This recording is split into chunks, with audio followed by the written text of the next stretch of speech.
I have all this stuff on my table I have to clean. I'm gonna be doing that for most of the day.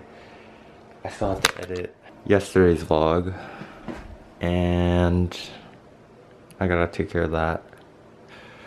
Also, I still haven't done my taxes. I'm gonna go for a run now.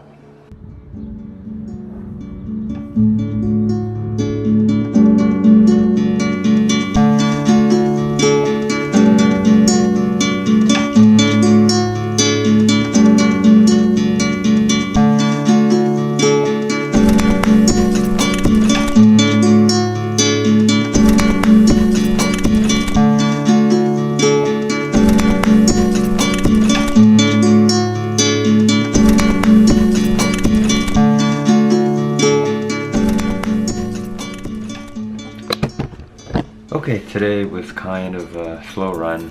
The way I like to see slower days is that they make you appreciate the fast days. I had a slow run this morning, and later on I'm going to go to the gym. So on the topic of exercise, today I'm going to be talking about tips to start getting running. Tips to start running. Number 1, mental priority. When you first start running, it's really difficult to start because you have to focus really on where you're headed rather than how much pain you're in. Depending on how fast, how long, and how far you're running will change your mental attitude towards running. Now, starting is the hardest part, so you really got to get that set at the very beginning. You should also be wearing comfortable clothing. So what I normally wear, depending on the weather, I wear either shorts or tights, or a combination of both. But making sure you're wearing comfortable clothing makes a world of difference when you're going on a run. This will greatly affect how you feel after your run and during your run. I think it's always a good idea to make it a priority to go explore. So exploring places that you haven't been, maybe around your area or somewhere further away, I think it's always a good idea. It's nice to go exploring because you get to see things that you didn't even know were there, and they really show you more about the place where you live. And it's fun. Now for the music, I normally do listen to music. I use these wireless Bluetooth headphones. I prefer wireless because they don't actually get in your way when you're listening to them. So it looks kind of like this, instead of a wire hanging down and going straight into your phone. To carry your phone around with you while running, some people are alright with just holding onto it. I normally prefer not to do that because my hands get all clammy and it makes my phone difficult to grip.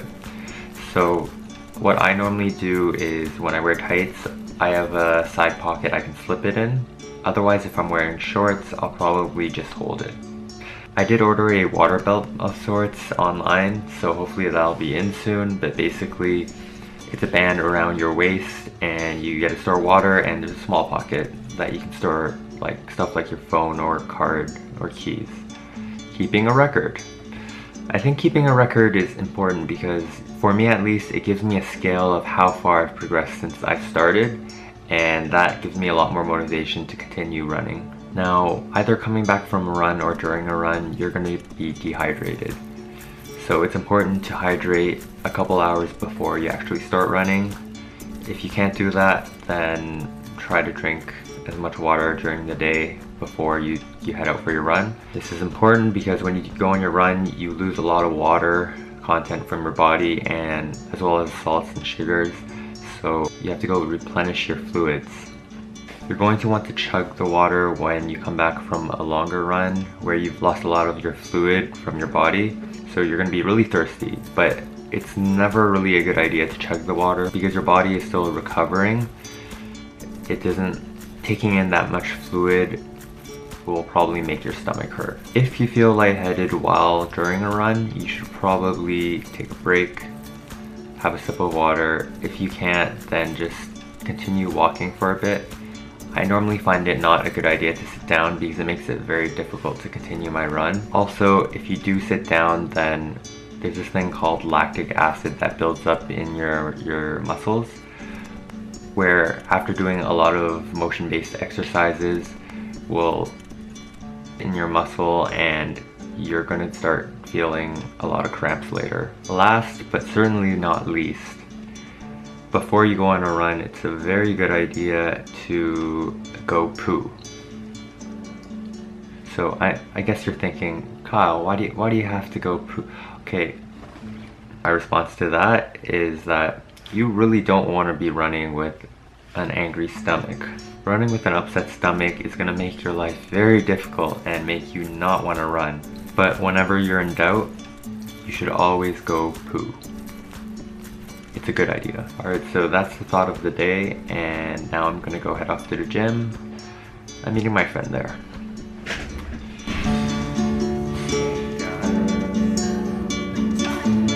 You thought your hair